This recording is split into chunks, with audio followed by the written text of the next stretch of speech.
Hermanos, que el Señor les bendiga a todos. Con los que no he saludado, que el Señor les bendiga igualmente. Quiero decir un par de cositas antes de iniciar. Y la primera de ellas es que aunque Carlos y yo hemos estado hoy día compartiendo tal vez aquí desde el púlpito, la iglesia no es de los Mantilla. Por ahí escuché una vez que dijeron, ustedes van a la iglesia de los Mantilla. No es la iglesia de los Mantilla. La iglesia es del Señor. Ni de Carlos, ni de Abel, ni mía. Es la iglesia del Señor y aquí son bienvenidos todos los que están necesitados como nosotros igualmente de escuchar la palabra de Dios. Así que sean todos bienvenidos a la casa del Señor.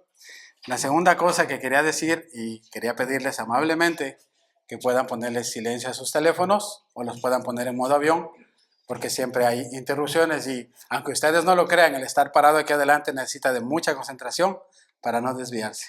Y un sonidito o alguna interrupción siempre nos distrae. Así que les pido por favor eso. Y lo último, que eviten muchísimo salir al baño también. Si ya en el tiempo de la alabanza siempre se ha dicho que salgan a hacer sus necesidades, ahora es momento de escuchar la palabra y también concentrarse para que no se duerman, porque algunos los vi comiendo hamburguesa por allí y seguro con el calorcito que hay se me van a dormir. Así que a despertar para poder escuchar la palabra de Dios. Amén. Bueno, mis hermanos, como ustedes saben, estamos estudiando la carta de Pablo a los Filipenses, así que les invito de ya para que puedan abrir ahí la palabra del Señor. Y nos encontramos ya al final del capítulo 1 de esta carta. Hemos sido ricamente bendecidos, ¿verdad? En este capítulo 1, varios principios que hemos aprendido por medio de la palabra del Señor y hoy día terminamos el capítulo 1. Vamos a estar mirando el versículo 27 al 30 y el título que he puesto a este sermón es Enfoque y unidad en el Evangelio. Enfoque y unidad en el Evangelio, basándonos en Filipenses capítulo 1, versículos del 27 al 30. Entonces les invito para poder leer la palabra de Dios y para que no se duerman, les invito a ponerse de pie y poder leer la palabra del Señor.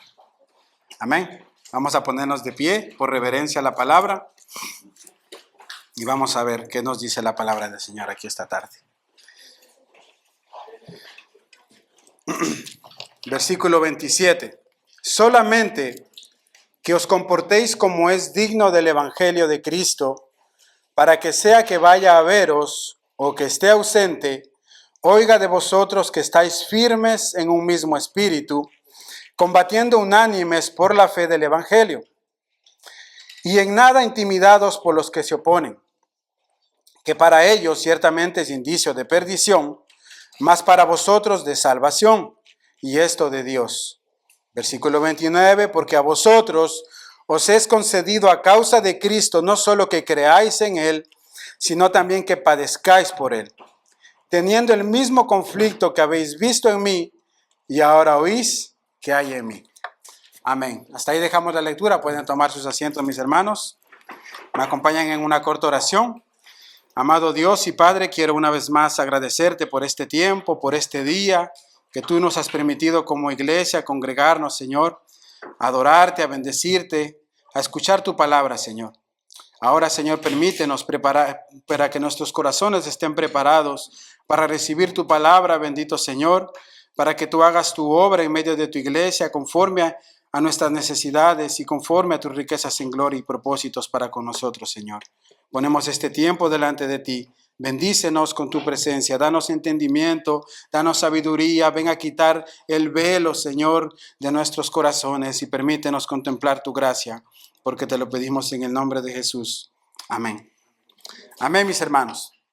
Si ustedes me permiten, entonces esta tarde quisiera iniciarme este sermón con un dato a modo de ilustración. En el siglo VIII, es decir, en el año 800 a.C., en la antigua Grecia, existió un grupo de guerreros conocido como los espartanos. A los que les gustan las películas de acción como yo, seguramente habrán visto la película de 300, ¿verdad? Cómo esos guerreros salían a combatir con todas sus fuerzas en contra de sus enemigos. Estos hombres, mis hermanos, los espartanos, eran hombres de la fuerza militar de la ciudad de Esparta. Eran una fuerza muy grande y ellos tenían una cultura que se sometían a entrenamientos militares aún desde una temprana edad. Se dice que estos hombres, a la edad de 5 años, a un niño, en lugar de regalarle una pelota o un carrito para jugar, le daban una espada, una lanza y un escudo y le enseñaban a entrenar, a pelear como un guerrero. Y de esa manera ellos se entrenaban para la batalla. Hoy en día existe un grupo igual, no sé si ustedes han escuchado, los SEAL de los Estados Unidos, que son los soldados especiales de alto rango de Estados Unidos. Ellos fueron los que fueron y tomaron a Bin Laden. ¿Se acuerdan? Cuando hubo la toma de Bin Laden, fueron ellos, los SEAL. Son unos militares especializados en eso, de alto rango.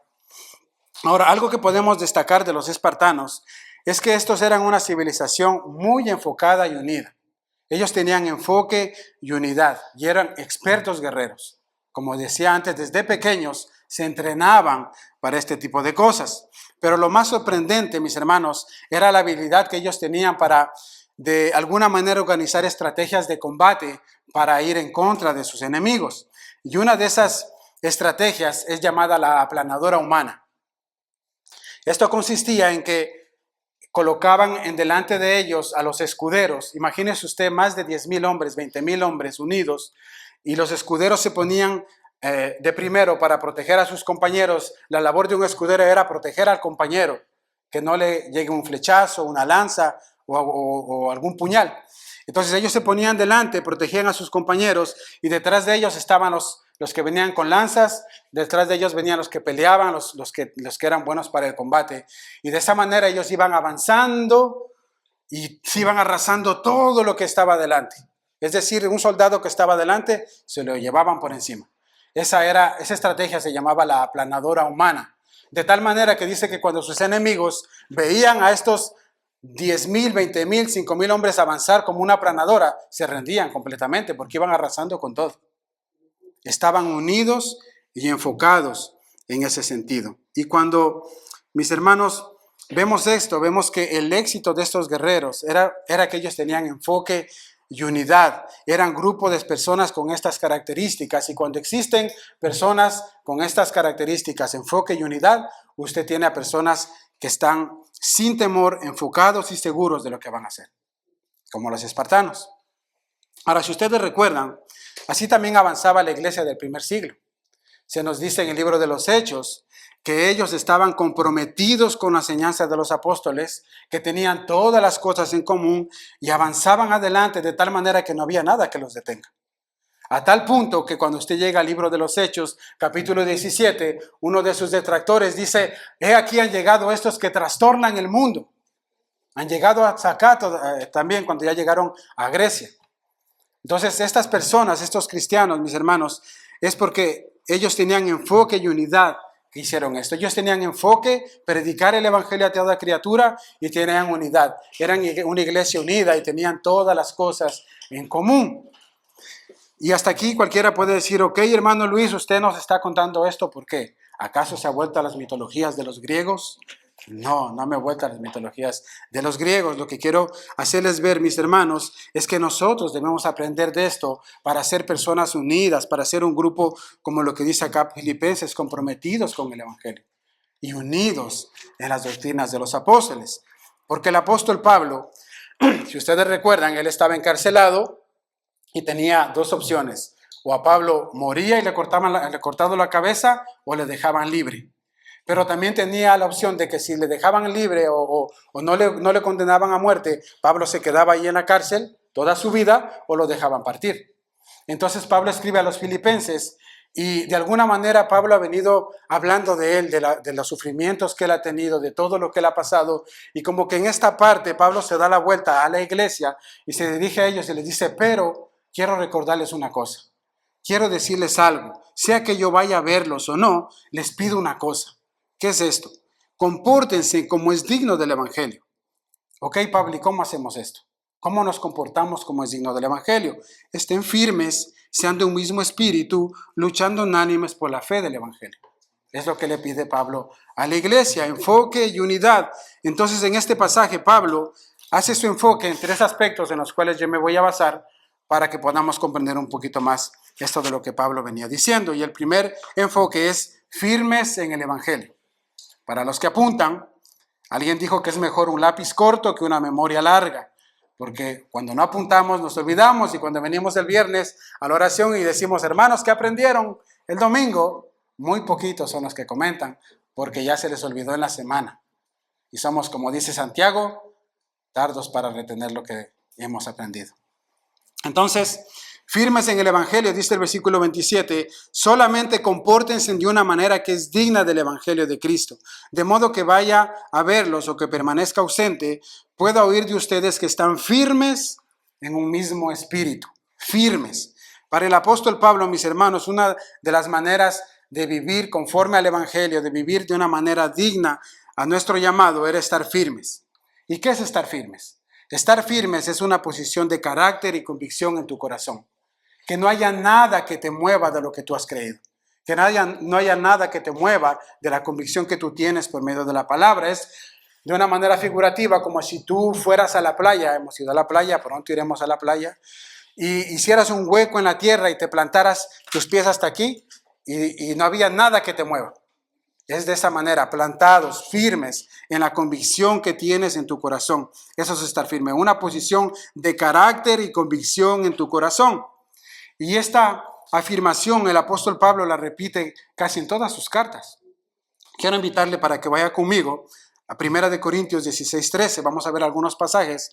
En 1 Corintios 16:13, el apóstol Pablo les dice a la iglesia, velad y estar firmes en la fe, portaos varonilmente y esforzaos. Se está dirigiendo a los varones. Les dice, velad y estar firmes. En Gálatas 5:1, también el apóstol Pablo les dice a los Gálatas, estad pues firmes en la libertad con que Cristo nos hizo libres y no estéis otra vez sujetos a yugos de esclavitud. En Filipenses 4:1 les dice, así que hermanos míos amados y deseados, gozo y corona mía, estad así firmes en el Señor. ¿Sí ve cómo Pablo tenía esta idea, este concepto? Y en 2 de Tesalonicenses 2:15, Pablo dice, así que hermanos, estar firmes y retener la doctrina que habéis aprendido.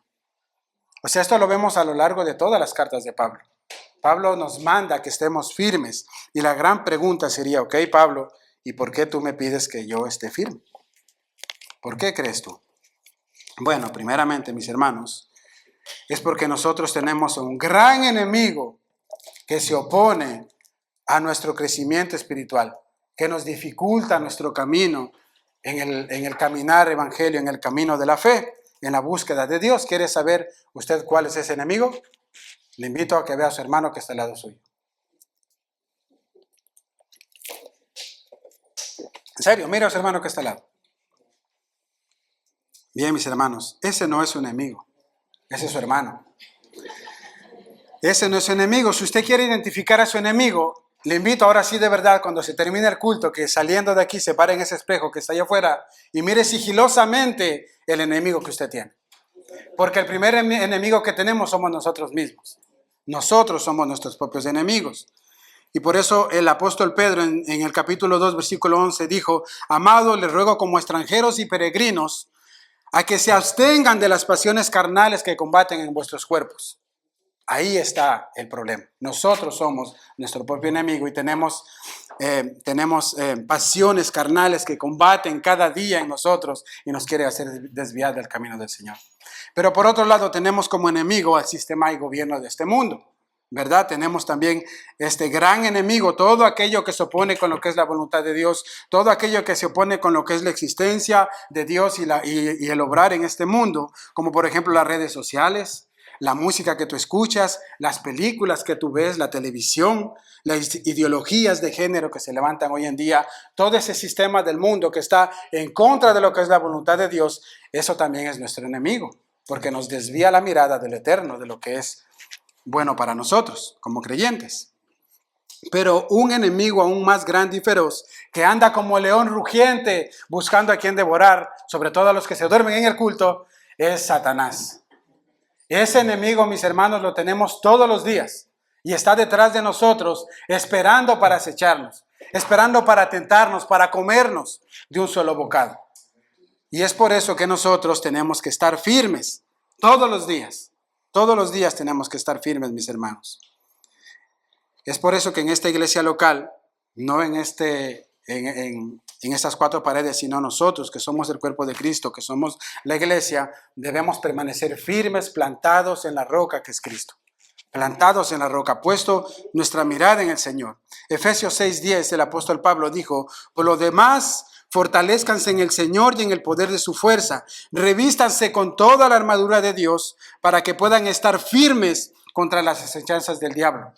¿Sí ve el enemigo? Porque nuestra lucha no es contra sangre ni carne, sino contra principados, contra potestades, contra los poderes de este mundo de tinieblas, contra las fuerzas espirituales de maldad en las regiones celestes. Tenemos un gran enemigo, mis hermanos, nosotros mismos, el mundo que nos rodea y Satanás. Así que entendemos por qué Pablo nos dice que debemos estar firmes. ¿Entendemos esto, hermanos? Ahora, estar firmes no es solamente yo venir los domingos a la iglesia. Porque usted puede decir, sí, hermano, yo voy los domingos al culto, escucho la palabra de Dios y con eso me basta. No. Estar firme es buscar con diligencia todos los días de la presencia de Dios. Estar firme es tener tus tiempos de devocional a solas y con tu familia en tu casa todos los días. Estar firme es estar en una dependencia constante de Dios, es decir, que los cristianos debemos tener una disciplina personal y una disciplina interpersonal. Los que están leyendo el libro lo entienden, ¿verdad? Es de esto, mis hermanos, que estamos hablando. El creyente debe perseverar y esforzarse por estar presente en los cultos de domingo, por estar presente en los cultos de oración, por estar presente en el ayuno y en las reuniones que hace su iglesia local. Porque de esta manera nos fortalecemos y luchamos unánimes, como Pablo nos está diciendo. Mire lo que dice Hechos 2, versículo 42. ¿Por qué la iglesia primitiva del primer siglo avanzaba de una manera sorprendente y convertían las almas y predicaban el evangelio y el Señor se manifestaba con poder y gran gloria? ¿Por qué? Hechos 2:42, porque ellos se dedicaban continuamente a las enseñanzas de los apóstoles, a la comunión y al partimiento del pan y a las oraciones. Ellos se mantenían en eso continuamente, mis hermanos. Estaban orando, estaban compartiendo, estaban vigilando, estaban en comunión. Y de esta manera ellos avanzaban y predicaban el evangelio. Entonces, si nosotros queremos ser una iglesia que impacte al mundo, si queremos ser una iglesia que impacte esta sociedad, mis hermanos, nosotros debemos estar firmes día a día. Debemos perseverar en las disciplinas espirituales que Dios ha establecido para su pueblo. Debemos velar por ellas y buscar del Señor. Pero por otro lado, también dijimos un segundo aspecto que Pablo menciona acá, y es luchar unánimes. Dice ahí en el versículo 27, al final, luchando unánimes por la fe del evangelio. Luchando unánimes. Esto quiere decir, mis hermanos, que en el cristianismo no existen los llaneros solitarios. No existen los llaneros solitarios. Usted necesita de mí y yo necesito de usted para caminar, para poner mi mirada en Cristo, para que usted me ayude a mirar mis faltas, mis errores, me discipline, me ayude. Igualmente usted necesita de mí para lo mismo. Mire lo que dice Primera de Pedro 4:7. Mas el fin de todas estas cosas se acerca.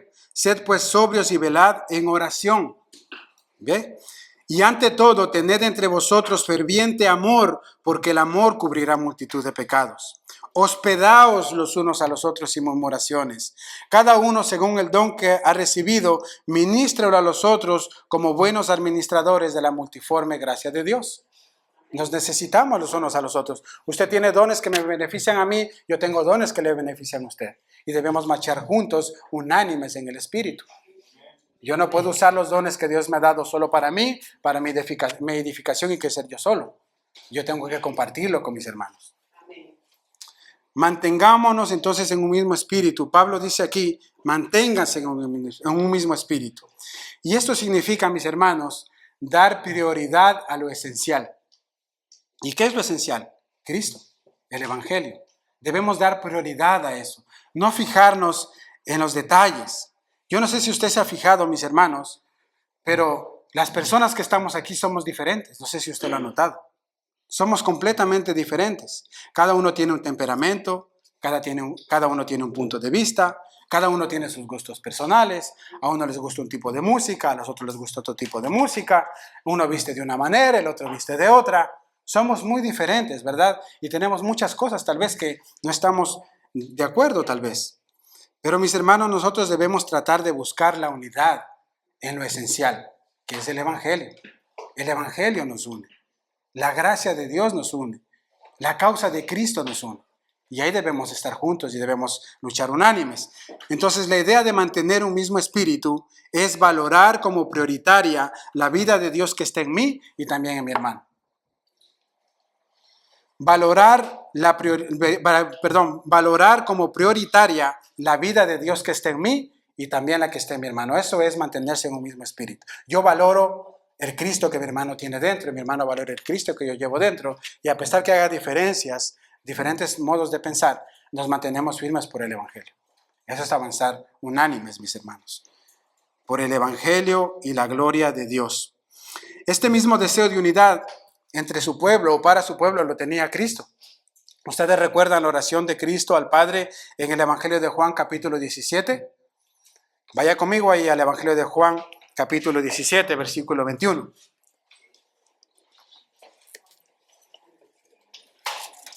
Evangelio de Juan capítulo 17, versículo 21. ¿Qué es lo que oró Cristo por su iglesia, por nosotros, al Padre? Para que todos sean uno, como tú, oh Padre, en mí y yo en ti, que también ellos sean uno en nosotros, para que el mundo crea que tú me enviaste. La gloria que me diste yo les he dado, para que sean uno. Así como nosotros somos uno, yo en ellos y tú en mí, para que sean perfectos en unidad.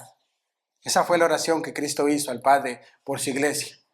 Que sean uno, que tengamos un mismo sentir, que tengamos un mismo enfoque, que tengamos una unidad en el Evangelio. Esto quiere decir, mis hermanos, que la única manera en que las personas van a vivir en paz es por medio de creer en el Evangelio. La única manera que las personas van a vivir en paz es por medio del Evangelio, porque cuando tú crees en el Evangelio, Cristo viene a morar en ti y Él te capacita de alguna manera para que entonces tú puedas, por medio del Espíritu Santo, soportar a tu hermano, para que tú puedas amar a tu prójimo, para que tú puedas perdonar y también aprendas a pedir perdón de tus errores.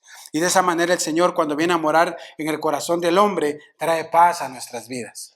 Porque estamos primeramente en paz con Dios y luego estamos en paz con el hombre. No se puede ser al revés. Tú no puedes estar en paz con el hombre si tú no estás en paz con Dios. No resulta de esa manera. Nosotros tenemos una comunión vertical para tener una comunión horizontal con nuestros hermanos. Entonces, el Evangelio, por medio del Evangelio, Cristo logró esto. Antes había gente de toda tribu, lengua, nación, personas que no se hablaban, y Cristo en la cruz los unió para que sean uno como el Padre y como Cristo. Esa es la idea, mis hermanos. Entonces, así como los espartanos, nosotros debemos estar unidos. Nosotros debemos estar luchando en contra del enemigo de nuestras almas, orando los unos por los otros, velando los unos por los otros, perdonándonos, amándonos y soportándonos cada día. Esa es la idea. Esa es la idea, mis hermanos. Ahora, otro aspecto que Pablo menciona acá en nuestro texto, el tercer aspecto es no tener miedo o sin temor. Dice ahí en el versículo 28, de ninguna manera estén atemorizados por sus adversarios. Ya mencionamos los tres adversarios, ¿verdad? Lo cual es señal de perdición para ellos, pero la salvación para ustedes y esto de Dios. O sea, de alguna manera, el que esa gente que está aquí, Pablo mencionando, los enemigos, que no sabemos quiénes eran, si eran los judíos, si eran los griegos o los romanos, Pablo dice, ustedes tienen unos enemigos, pero eso es evidencia de que ustedes están viviendo una vida del Evangelio. en el Evangelio. Esa es evidencia de que ustedes están conduciéndose como Dios quiere. Porque si a ti en este mundo todo el mundo te abraza y todo va bien, todo va chévere, hay algo que no va. Porque cuando tú predicas el Evangelio, cuando tú vives en el Evangelio, te vas a encontrar con oposición. Y no va a ser fácil. No va a ser fácil tu caminar. Pero si tú te llevas con todo el mundo y tal vez ni siquiera dices que eres cristiano, entonces hay un problema. Pero Pablo aquí les dice, esos adversarios, dice ahí, es para perdición, pero para ustedes para salvación. ¿Verdad? Como ustedes recuerdan los amos de aquella muchacha adivina en Hechos capítulo 16, cuando Pablo llega a la ciudad de Filipos, dice que Pablo llegó y echó fuera el demonio de esta muchacha y los dueños de esta adivina que adivinaba y con esto ganaban dinero sus amos, dice que querían a matar a Pablo. ¿Por qué? Porque ya no Pablo vino, predicó el evangelio y esas personas ya no podían lucrarse de lo que hacían con esta sierva que ellos tenían. Cuando Pablo llegó a Éfeso predicando el evangelio, se levantó uno llamado Demetrio, ¿se recuerdan? Dice que era un artesano que hacía imágenes de la diosa Diana. Pablo comenzó a predicar el evangelio, muchas almas eran convertidas y la gente que era idólatra en ese tiempo comenzaron a botar esas imágenes, a quemarlas y a romperlas. Y a este artesano llamado Demetrio, que era el que distribuía esto, no le convenía esto. ¿Y qué hizo? Se levantó en contra de Pablo, levantó una turba y quisieron matar a Pablo. Y por eso le llevaron a la prisión. Es decir, mis hermanos, que nosotros siempre vamos a sufrir persecución cuando prediquemos el evangelio. Saben, mis hermanos, siempre habrá acusaciones falsas, siempre habrá impedimentos legales, amistades que se enfrían y se apartan, y a veces una hostilidad abierta en contra del cristianismo, pero para nada esto nos debe de importar cuando tenemos a Cristo en nuestro corazón, porque esto merece la pena. Merece la pena estar bien con Cristo, agradar a Cristo antes que a los hombres. El temor a la soledad no nos debe paralizar para compartir el evangelio, para vivir el evangelio. La Biblia nos afirma que los ojos del Señor están en todas partes y que Él mora con su poder y mira a favor de los suyos en 2 de Crónicas capítulo 16, versículo 9. El Señor promete que si le ponemos a Él en el primer lugar, Él se va a encargar de suplir todo lo que nos falta, amistades, amor, un propósito, un futuro. Lo dice en Mateo 6:33, mas buscad primeramente el reino de Dios y su justicia y todo lo demás será añadido. Entonces tú no debes atemorizarse porque si te quedas solo o algún tipo de ese tipo de cosas. No, el Señor te va a suplir cuando tú seas fiel al Señor, cuando tú seas fiel a su llamado, el Señor suplirá todas las cosas que tú necesitas. Nosotros debemos ser fieles. ¿Saben algo, mis hermanos? Un distintivo que ha caracterizado a la iglesia durante todos los siglos, en toda la época de la historia del cristianismo, ha sido la persecución. Siempre ha habido, siempre habrá persecución para la iglesia de Cristo. Pablo le escribió a Timoteo en su segunda carta, en el capítulo 3, versículo 12, le dijo que quien quiera vivir piadosamente para Cristo, padecerá persecución. La pregunta es, aquí esta tarde, en IBDS, a todos nosotros estamos viviendo piadosamente. Nosotros estamos llevando una vida piadosa. Es tarde o temprano, si es así, vamos a encontrar persecución. Vamos a encontrar a gente que se nos opone. Cuando las personas que nos rodean se enteran de que eres cristiano, van a comenzar a apartarse de ti. Cuando las personas que te rodean comiences a compartirles el evangelio, ellos ya no te van a querer escuchar, ya no te van a querer invitar a sus reuniones que antes hacían, porque te van a decir que tú te crees muy santo y ya no te van a querer invitar. Que les estorba que tú estés ahí. Tu vida que está siendo transformada por el evangelio, ahora va a ser como una luz que resplandece en lugar oscuro y les va a estorbar a ellos su pecado. Es como cuando usted se ha levantado tal vez en las madrugadas, ¿verdad? Cuando está durmiendo todo oscuro, uno se levanta y alguien prende una luz y le encandila los ojos. Es de esa manera que los cristianos marchamos aquí. Les va a estorbar que les prediquemos de Cristo. Les va a estorbar que llevemos una vida conforme al evangelio, una vida de piedad en nuestro diario vivir. Les va a estorbar estas cosas. Es por eso que tú sentirás rechazo, tal vez desde tu hogar, tus propios hermanos, tal vez tus padres se burlarán de ti, tal vez tu propia familia puede ponerse en contra cuando no son creyentes. En el trabajo, en tu escuela, tus propios camaradas se burlarán de ti. ¿Te crees un pastor? Te van a decir. Te crees muy santo que vienes aquí ahora a compartirnos del Evangelio. Nuestro hermano Luis me ha contado en varias ocasiones cómo ahora se burlan de él en su trabajo. El pastorcito le llama. Cómo el día de hoy el hermano está tratando de arreglar su vida y se han levantado situaciones en su contra para desanimarlo. Pero sigue perseverando, seguimos orando, seguimos clamando al Señor porque esto es parte del paquete del Evangelio. Cuando tú vienes a Cristo, mi hermano, cuando tú vienes a Cristo, vas a recibir esto también. Porque a nosotros se nos ha concedido no solamente creer en Él, sino también padecer por Él. Y si tú quieres vivir una vida piadosa, vas a sufrir persecución.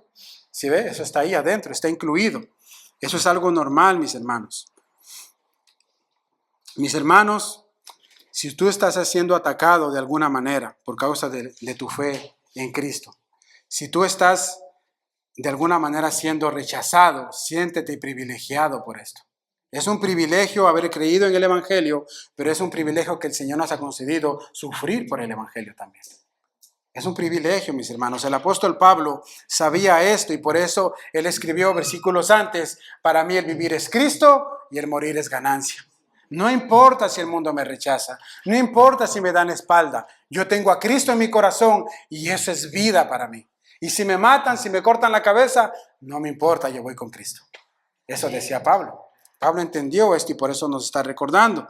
Recuerda una vez que cuando tú eres alcanzado por Cristo, comenzará una lucha interna en tu corazón. Tu propio yo se va a levantar para arrastrarte a las pasiones carnales que antes tenías. El mundo en que tú vives se va a levantar en tu contra para hacerte caer. Y el mismo Satanás estará ahí para hacernos retroceder.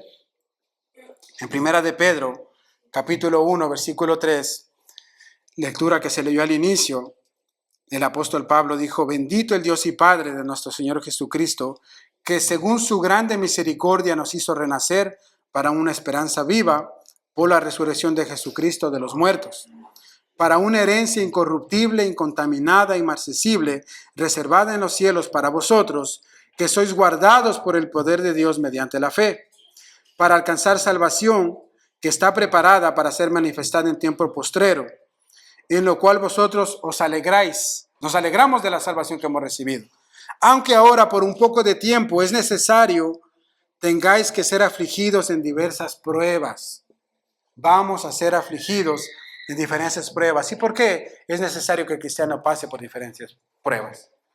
Porque el propósito de Dios a través de las pruebas es que tú te desanimes y te desalientes de este mundo y pongas tu mirada en Cristo y anheles lo eterno. El propósito de Dios es que tú aborrezcas este mundo, el pecado, la maldad y pongas tu mirada en lo eterno.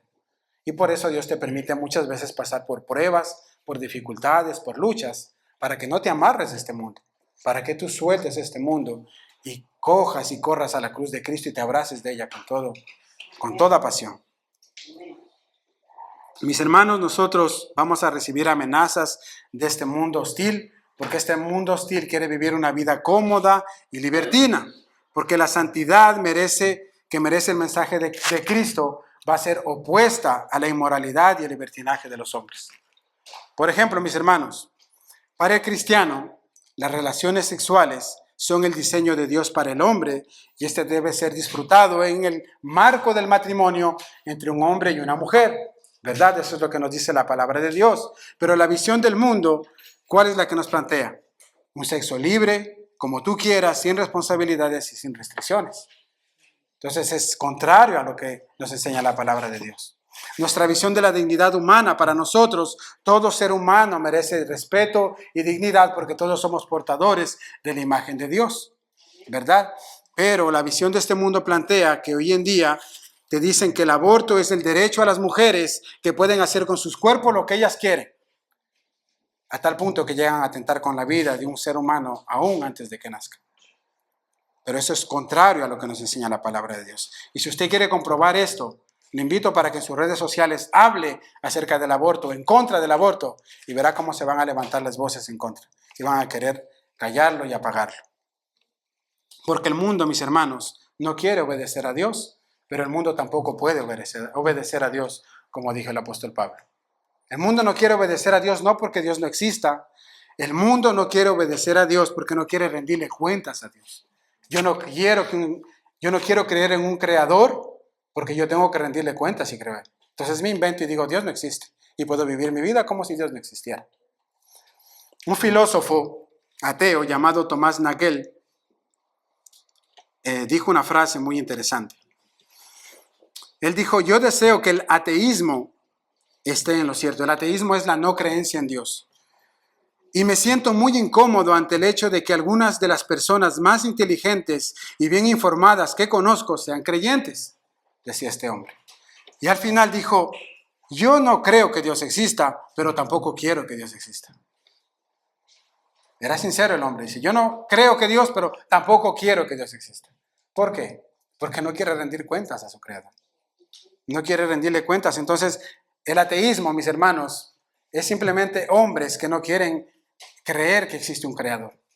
Es simplemente eso, pero no por falta de pruebas, porque pruebas hay un montón. La evidencia de la existencia de Dios se ha comprobado a través de la ciencia, a través de la creación, a través de todo lo que Dios ha hecho. Entonces no hay excusa. Para ir terminando, mis hermanos, ¿por qué yo he venido diciendo todo esto?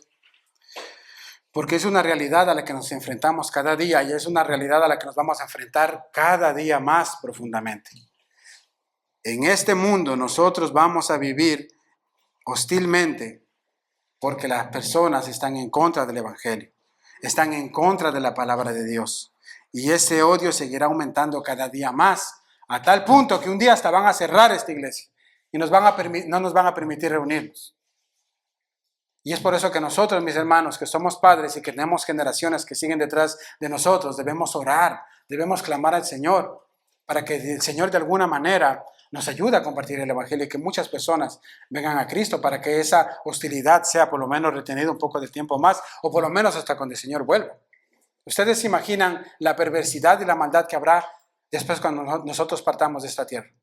Lo que nuestros hijos van a tener que enfrentar.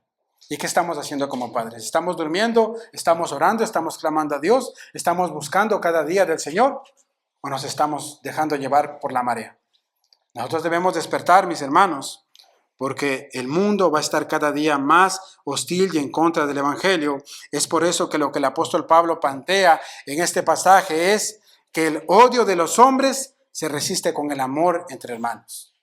El odio de los hombres se va a resistir con el amor entre hermanos. Estar firmes, sean de un mismo sentir, no tengan miedo porque a ustedes se les ha concedido, por amor de Cristo, no solamente creer en Él, sino también sufrir por Él.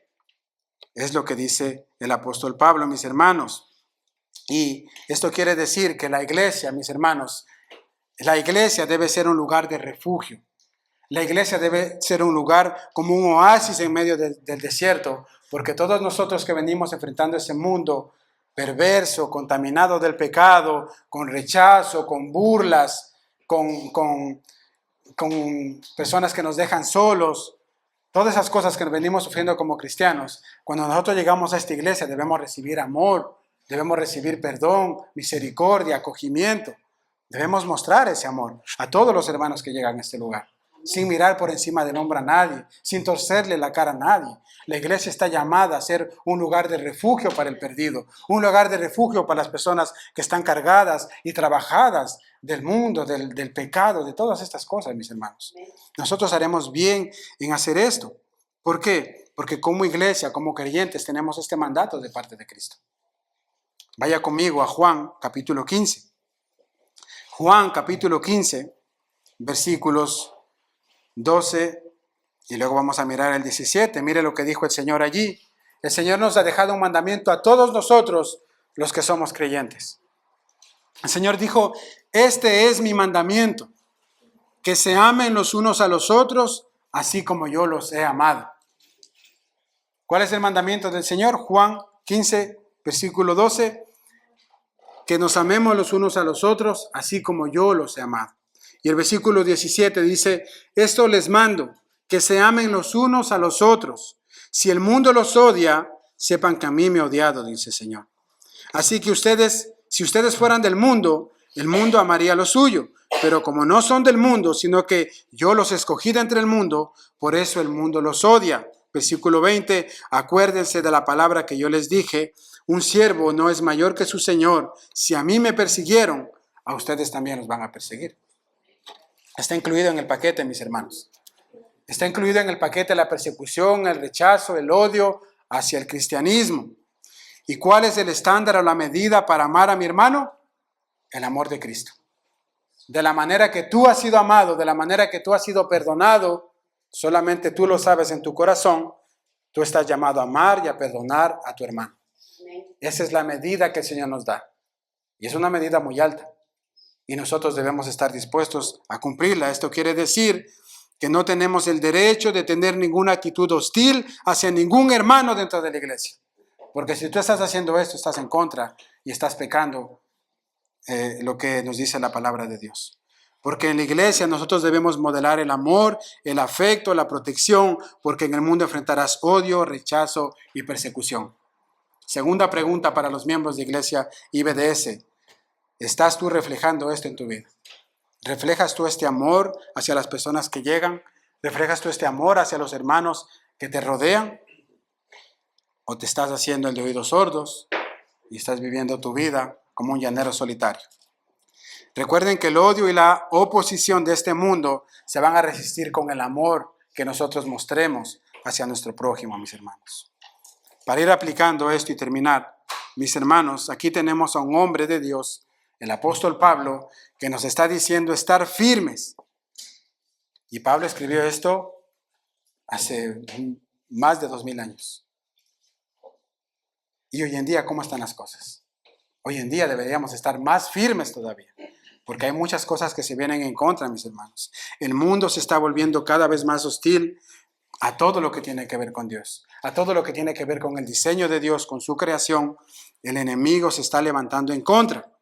Ahora, puede haber personas aquí que digan, bueno, hermano, yo estoy bien. De momento todo va bien en mi vida, mi matrimonio está bien, mis hijos están bien, yo en mi trabajo me llevo con todos mis compañeros, con mi jefe, me va de película y todo está bien. Pero mi hermano, no te descuides de tu vida devocional. No te descuides de estar firme y orar todos los días también. Porque el apóstol Pablo dijo en 1 Corintios, capítulo 10, versículo 12, así que el que piense estar firme, mire que no caiga.